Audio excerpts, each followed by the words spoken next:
Hi there and welcome back. Let's review solitary pulmonary nodule.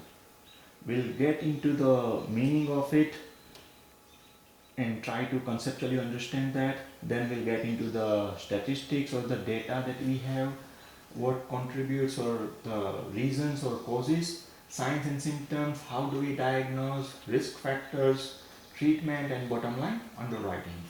Solitary pulmonary nodule is a small single mass in the lungs that is usually benign. A solitary pulmonary nodule is defined as a discrete, well marginated, rounded opacity less than or equal to 3 centimeter in diameter. Make a note of this. 3 centimeter in diameter, that is completely surrounded by lung parenchyma, does not touch the hilum or mediastinum, and is not associated with adenopathy, atelectasis, or pleural effusion. Lesions larger than centimeter are considered, I repeat, lesions larger than 3 centimeter are considered masses and are treated as malignancies until proven otherwise. Until proven otherwise. Okay, so that's the conceptual definition of solitary pulmonary nodule. What are the data we have? It affects men more frequently than women. Risk of malignancy increases with age. One data suggests that for individuals younger than 39 years, the risk is 3%. The risk increases to 15% for individuals aged 40 to 49 years, to 43% for persons aged 50 to 59 years, and to more than 50% for persons in the age group of older than 60 years. Another data suggests that solitary pulmonary nodules are one of the most common thoracic radiographic abnormalities. Approximately 150,000 cases are detected each year as an incidental finding, either on the chest radiographs or on thoracic computed tomography or CT scans.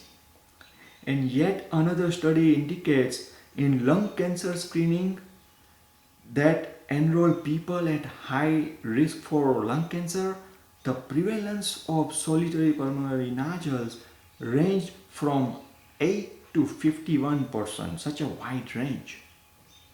So, what are the causes of solitary pulmonary nodule?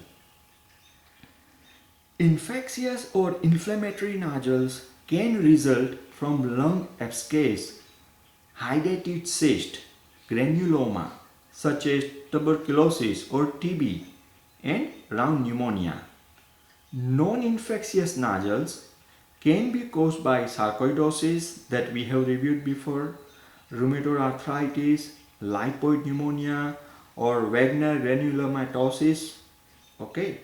Congenital nodules can be produced due to bronchogenic cyst, arteriovenous malformation, and pulmonary sequestration. Other causes include rounded atelectasis, progressive massive fibrosis, pulmonary infarct, and mucoid impaction. So, what are the signs and symptoms? Usually, there are no signs or symptoms associated with pulmonary nodules. If present, symptoms would be related to the condition that led to the nodule developing. If the nodule is from a lung cancer, the patient is often without symptoms but may have a new cough or cough up blood. Most of the time, a patient is unaware that he or she has a lung nodule until a chest CT or a CT scan of the lungs is performed. So, how do we diagnose? It requires use of various tools including chest x-rays and CT scans positron emission tomography or PET that you normally see in the medical records, biopsy and bronchoscopy is appropriate and is decided by the doctor. Okay. So enough on the diagnosis. What are the risk factors? Risk factors are age, smoking status, carcinogen exposure such as asbestos, radon, uranium, etc. Personal history of cancer, nasal size, morphology and location, as well as family history of lung cancer in first degree relative are listed as the risk factors while dealing with solitary pulmonary nodule. How do we treat? It starts with monitoring the nodule with further imaging studies or obtaining a biopsy to establish a diagnosis. If benign and stable for over 2 years, then your doctor may say no further workup is necessary. If malignant, then surgical removal is the course of action to be taken. So that is an overview of solitary pulmonary nodule. And how do we underwrite?